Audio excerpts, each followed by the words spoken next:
Hey, what's going on, everybody? My name is Corey, better known as the C-Man, and I want to welcome you to another edition of the C-Man's Cinema Sit-Down. First and foremost, I'm sure someone will say it, so I'll say it first.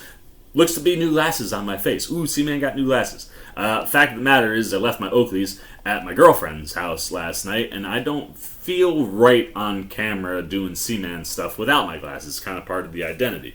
So I went to my dresser and grabbed my newest pair of glasses, which are broken. If you go into old videos, you'll see these glasses quite a bit. But I slept on them once, and I tried to fix them, and like this one came off, and on the other side, you've got like a real kind of big like break there.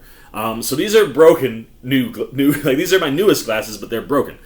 So I put them and pieced them back together so I have something on my face, since my the Oakleys, which are my backup pair, which have become my regular pair, are at my girlfriend's. So until I can get them back, or actually get to an eye doctor and just get new glasses, I'll be rocking these. But if you see me messing with them during the video, I apologize in advance. I feel weird when they don't sit right, so I probably will mess with them quite a bit. But we're not here to talk about my glasses. We're here to talk about movies. That's what you guys come here for. And I had a bunch of movies that I was still trying to get caught up on from my stint with COVID. There were a few movies that came out that I wanted to see in the theaters. They happened to still be in the theaters, so I got out and made sure I saw them before they left, because I just prefer seeing the movie in theaters if I can.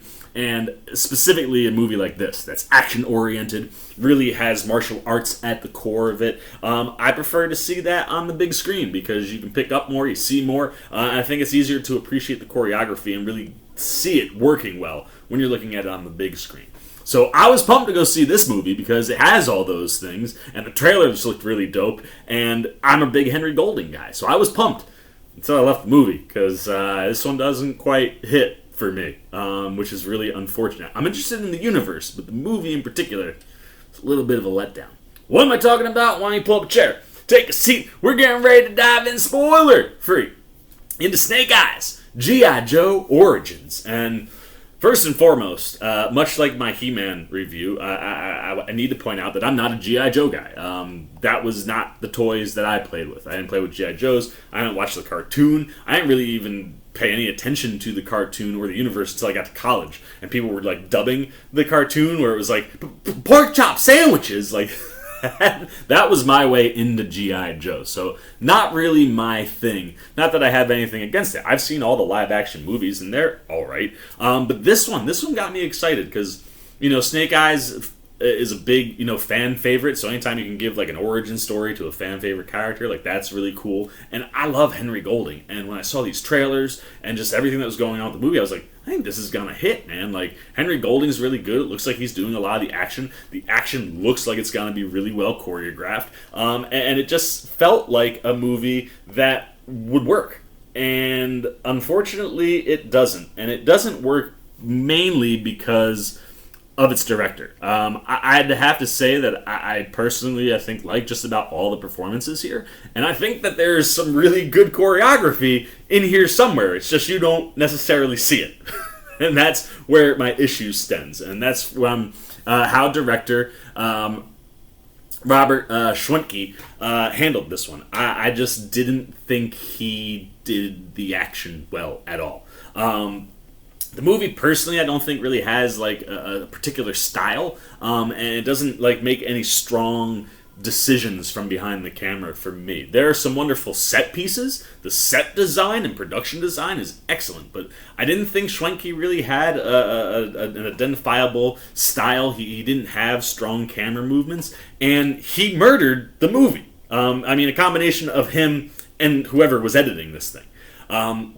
Like I said, this movie looked like it had some really good choreography. And I was expecting that to be the case. When you tell me that you have somebody like Iko Uwe in a movie, I'm expecting a really, really high quality in the action, specifically in the martial arts. He's one of the best martial artists in the world. And when it comes to, like, the movies, if you've ever seen the Raid movies, like, that this guy doesn't need any camera tricks or anything. All this guy needs is you put a camera on a tripod, walk the hell away from the camera, and just let things play out.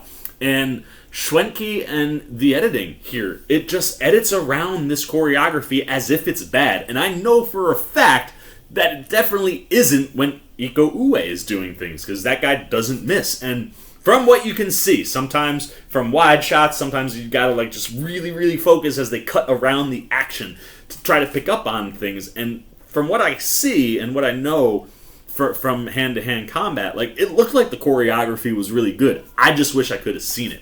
And the most unforgivable thing for me in this movie, and where Schwenke and the people who edited this like just completely lost me, was that, like I said, you have somebody like Iko Uwe in this movie. He's the guy that you want to see do the martial arts. I know he's not your lead character. Maybe he should have been Snake Eyes and it would have played better. But I'm not detracting from Henry Golding. I think Henry Golding crushes this thing.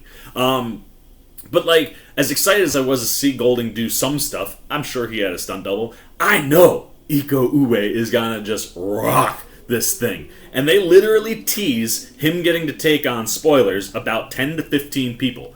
And this is a frequent thing with the camera. You will be locked in and finally looking like you're about to get a dope action sequence. And then it cuts to some other action going on. The movie stacks its action on top of each other, and thus the camera leaves things, and constantly leaves things right when you want them to stay. Like, there had to be 4 or 5 times in this movie where I was like, son of a bee, I wanted to see what was about to happen. Like, we saw 2 or 3 things that looked dope, this was about to get cool, and then we went to something else, started it, cut it away from that, went to another thing, started that, then cut back in time to see the end of these things. And, like, that's not what you have to do in an action movie. In an action movie, especially nowadays, if you have a good choreography team, you just need to sit back, not do anything with your camera as often as humanly possible. I do think that there are times where camera cuts work, and there are some camera cuts that work to, get close-ups and whatnot, but, like, let it be. Let it breathe. Let us see what's happening.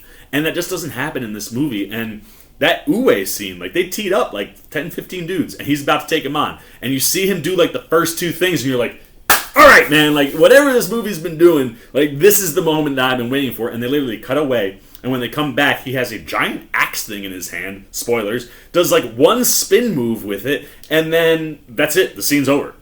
It just makes no sense. Like, you're talking about one of the best on-camera martial arts people in the game right now, and you literally had him have an entire scene, and you just cut it from the movie and didn't show it. It made no sense. Now, that being said, I do think some of the action does pop here. That motorcycle, like, 18-wheeler car sequence was pretty dope. And, there were a couple other moments where, like, the action looked really cool. But just the camera cutting and the movements, they just didn't complement, and it just didn't feel like what I wanted it to feel like. I just continually want everything that's hand-to-hand to look like what Chad Stahelski or even a David Leitch does, and that's selfish of me. But, like, you've seen other people try to recreate those movies, and they do a good enough job in it where it's like, yeah, it's not there, but, man, they hit, like, in a lot of the elements that I like to see in the movies that do the action. And this one could have been in that crop. It maybe could have even been close to, like, being something that we really like from, like, a John Wick or an Atomic Blonde type situation with your choreography, and you just don't get to see it, which sucks. And I have to put that on the director. It's unfortunate, because I think everything else about this movie really, really works. Like I said, the set design and production design on this thing is unreal. I mean, whether you're out at night with the neon lights and rain coming down, or you're on, motorcycles and trucks, and, like, just some of the mythological and, like, fantasy type elements. There are some fantasy elements in this movie, and, like, the stuff around all that, specifically, like, the last test that Snake Eyes has to go through, like, all really cool. And, like, the world they built, where they are in the forest for, like, a bunch of these tests that he has to go through, like, it just all worked, and, like, everything in the design was perfect. And from a writing standpoint, I like what our writing crew does here. I mean, Evan Spiliotopoulos, Joe Shrapnel, and Anna Waterhouse. While I don't think it's the most amazing movie start to finish as far as the script goes, I like how you built Snake Eyes up. I liked how you built up the character of Tommy, and spoilers, he becomes Storm Shadow. Like, I like how you built all that stuff. I like how you built out this universe, some of the mythology. Like, all of those things worked. The characters felt, like they had depth, and they were, worthwhile. Like, the characters and the acting is what held my attention. And this is a movie where the action should have been holding my attention, thus my frustration. But I thought Spiliotopoulos, Shrapnel, and Waterhouse really did a good job of building a world where, like, I think there's some things that are weird. Like, I don't know why Scarlett's in this movie, specifically because they don't give her very much, and you really do waste Samara Weaving, which is kind of disappointing. But outside of that, like, most of what they built, I'm down to be in this world again. Like, I would sign up for a Snake Eyes 2. Just give me a different director and somebody who knows how to, shoot action hand-to-hand choreography. Like, you do that, and this movie could really, really pop. And as I said, the performances are all excellent. Henry Golding is very strong here. While he definitely doesn't do all of his stunt work, he showed up to play, and he does a good chunk of it. And he commands the screen just the way you want a movie star to command the screen. And that's something that he's had in all the movies that he shows up in. And he is, I think, someone you could build a franchise around. Now, I wouldn't dive right into, like, the Snake Eyes that we know, from G.I. Joe, who's taken the Oath of Silence and all this stuff. Like, you could build 2-3 movies to get to that point and then launch off a G.I. Joe series if you wanted to. You don't want to waste Henry Golding by putting him behind a mask and having him not talk. But I think he is an actor that you can build this series and franchise around, and he's someone that can carry it, and he does quite well here, I mean, he makes you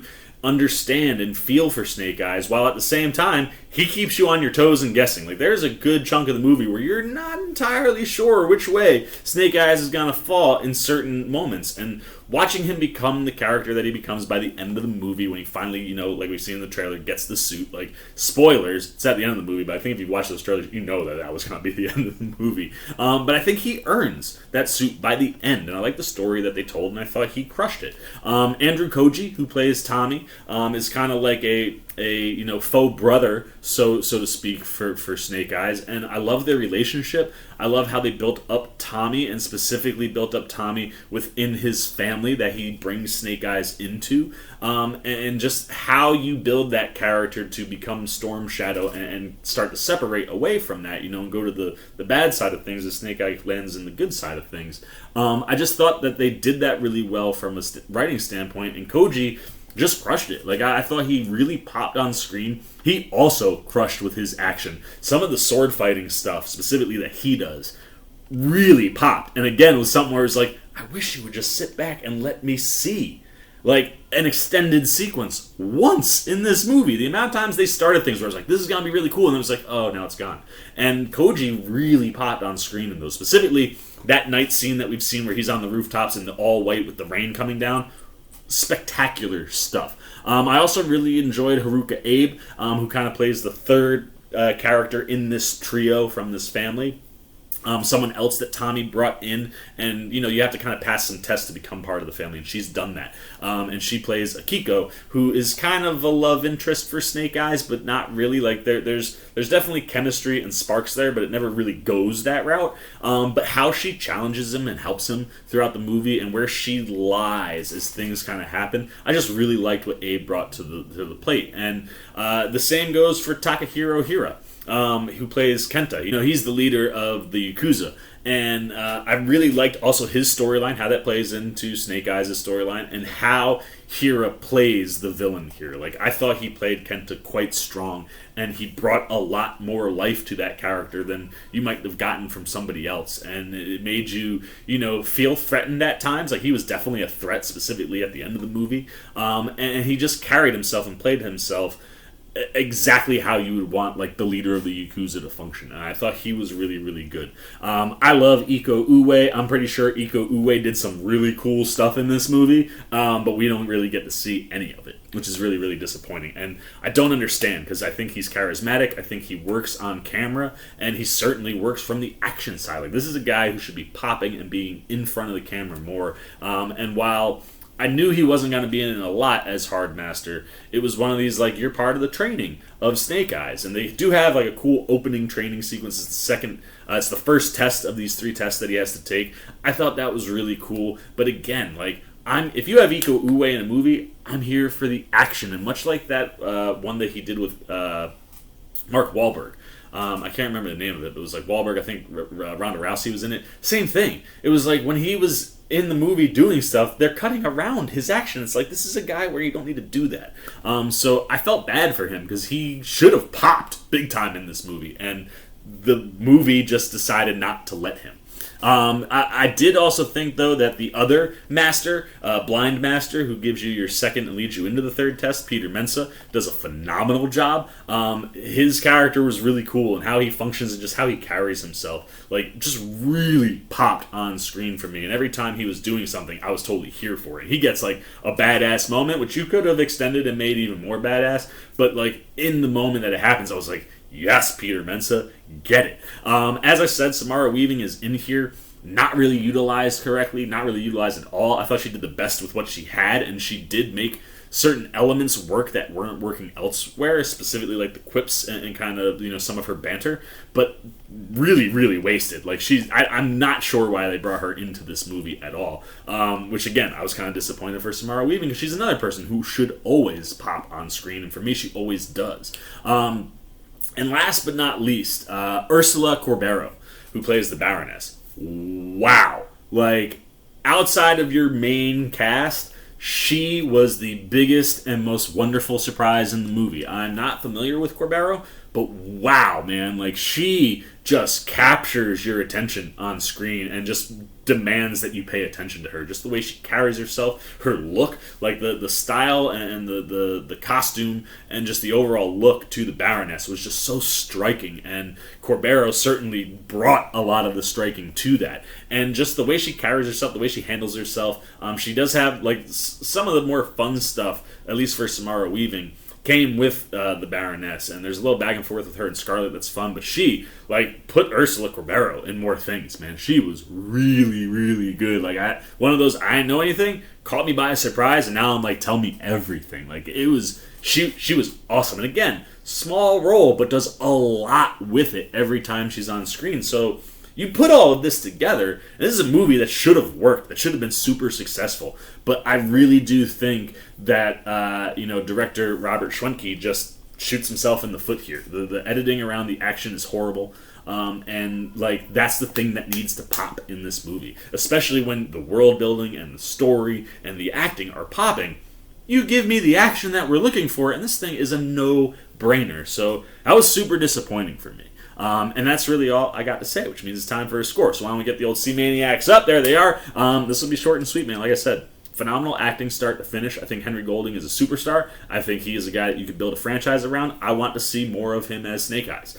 Just give me a different director, because I think Robert Schwenke kind of murders this movie on the action side. It's not shot very well. It's not edited very well. And while everything else seems to work, I mean, even the score was really solid here. The writing is good. The character and world development is good. The fantasy elements that I didn't even see. There are things I did not see coming that I thought were really cool. This movie should have worked. And because of how you butchered the action, it really, really misses the mark. Because that's the thing that needs to work in the movie, and everything else is kind of like added, gravy, bonus, if you will. So for the C-Man, I gotta go 2.5 C-Maniacs out of 5. This one, and it should be less. Like, I was really disappointed in this movie, but talking about it and all the things that do work, get you about halfway there. And I think if you give this franchise to a different director, I'd keep the writing staff, but I would change your director. And if you do that and you really make the action be the star of the movie, Snake Eyes could be a really cool franchise. So 2.5 C-Maniacs out of 5 for me. Bit of a disappointment, but that's all I got. Now it's your turn. I want to know what you're thinking. Snake Eyes has been out for a while. Are you a G.I. Joe fan, first and foremost? Want to know that, or if you're not like me, are you just here for the action? What was it that pulled you in? If you've seen the movie, what did you think? Did it hit? Did you like it? It has a pretty favorable audience score on Rotten Tomatoes, and the critic score is kind of not. So where did you land? And if it was working for you and you liked it, what worked? What did you think about the action? That's my big question. How did the action play for you in Snake Eyes? Were you disappointed or not disappointed? And if you haven't seen the movie, is this something you think you'd want to see? Have I enticed you to want to check this out? Like I said, I do think you have lots of good elements in here. And this is a franchise that could work. You just need a stronger visual director than what we got.